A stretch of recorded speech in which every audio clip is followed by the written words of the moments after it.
due to measures taken by the Ministry of Environment and Forest. The count of wild animals and especially the endangered species in India is increasing. That is, the credit goes to our conservation efforts.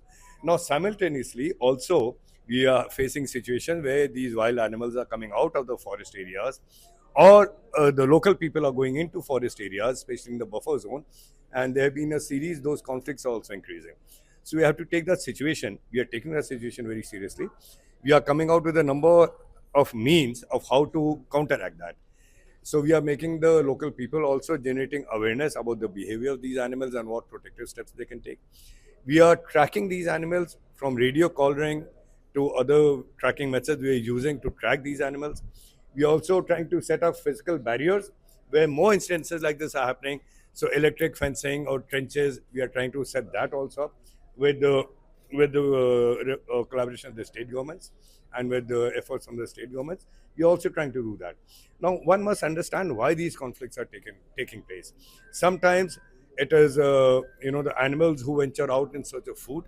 Now, one problem we are experiencing is that Lantana is overgrowing a forest. Lantana, the foreign weed, it is an invasive species, and wherever lantana grows, the local grass does not flourish. No, nothing happens.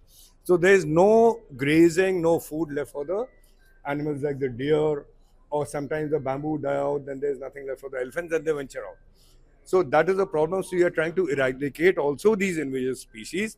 Now one must understand it's going to take some time. It's a long process, it's a long effort. But we from the forest department, in conjunction with the state forest departments, we are trying to put in a series of these steps to lessen the number of these conflicts. But side by side, we are also giving a compensation to people who have lost their families, whose members have lost their lives, or whose crops have been destroyed. We are also trying to come up with a reasonable figure of compensation for that. But we are actively looking at it, and we hope that very soon we can resolve this problem.